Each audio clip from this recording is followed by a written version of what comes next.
Good morning class 8। हमने हमारा previous class में चैप्टर नंबर 12 स्टार्ट करा था जो है फ्रिक्शन। ओके, हमने उसका फर्स्ट टॉपिक डिस्कस कर लिया था कि फ्रिक्शन होता कैसे है, कैसे लगता है, क्या होता है। फोर्स ऑफ फ्रिक्शन भी हमने डिस्कस कर लिया था। आज हम करेंगे फैक्टर्स अफेक्टिंग फ्रिक्शन। ओके, तो सबसे पहले हम एक छोटा सा ओवरव्यू ले लेते हैं फोर्स ऑफ फ्रिक्शन का कि उसमें हमने क्या डिस्कस करा था। फोर्स ऑफ फ्रिक्शन में जिस भी साइड हम अपना फोर्स लगाते हैं उसी साइड वो ऑब्जेक्ट मूव करता है।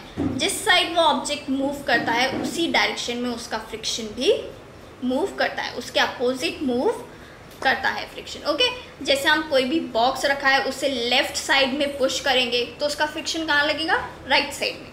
और अगर हम उसे राइट साइड में पुश करेंगे तो उसका फ्रिक्शन लेफ्ट साइड में लगेगा। ओके, इसे हम कहते हैं force of friction. Next topic है हमारा फैक्टर्स अफेक्टिंग फ्रिक्शन, यानी कि कौन कौन से फैक्टर्स हैं जो अफेक्ट करते हैं फ्रिक्शन को।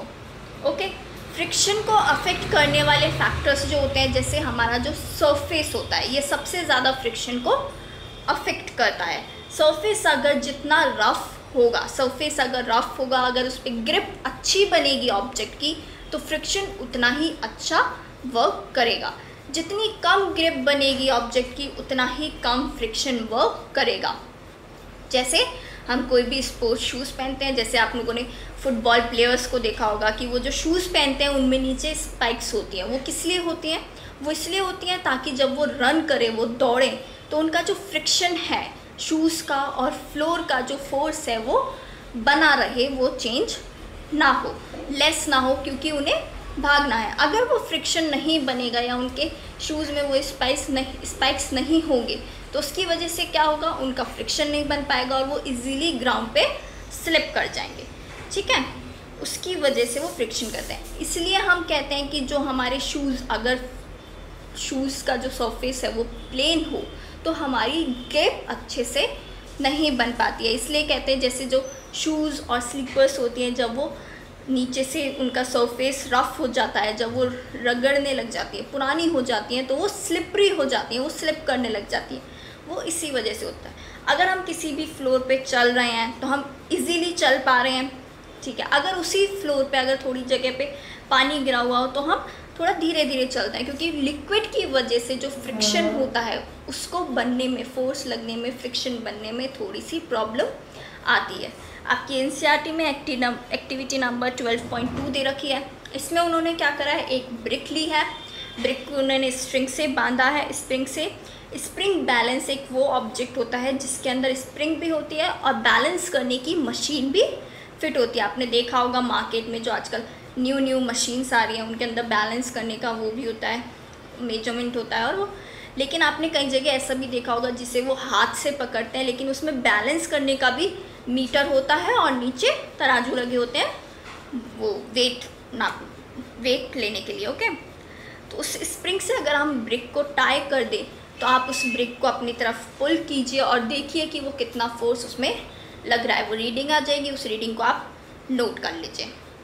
ओके, उसके बाद क्या करिए, उसके बाद उस ब्रिक पे एक पॉलीथीन को टाई कर दीजिए। फिर देखिए आपका फोर्स क्या लगता है।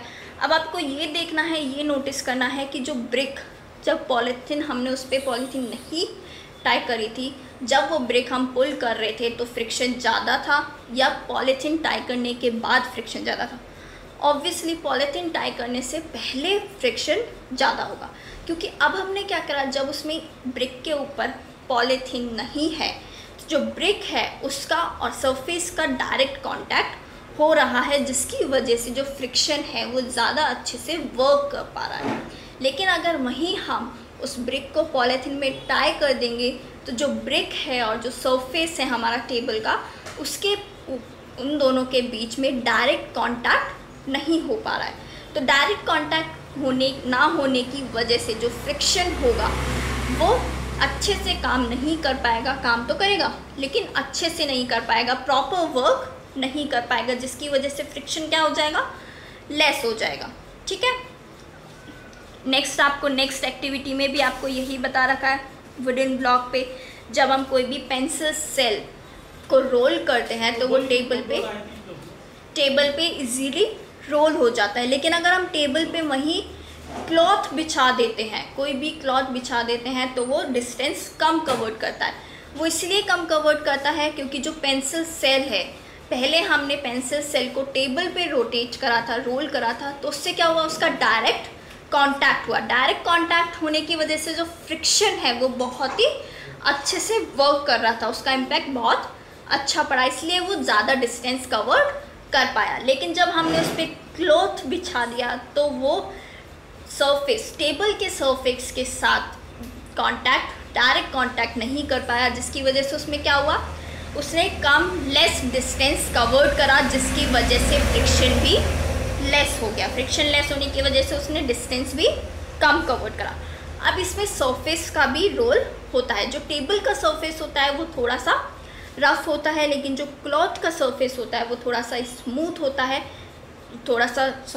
टेबल का जो सरफेस होता है वो स्मूथ होता है, उसे कंटिन्यूसली रोल करना है। लेकिन हम जब क्लॉथ बिछाएंगे और वो रोल करेगा तो उसका सरफेस थोड़ा सा रफ होता है, जिसकी वजह से वो प्रॉपरली रोल नहीं कर पाएगा और फ्रिक्शन अपना प्रॉपरली वर्क नहीं कर पाएगा।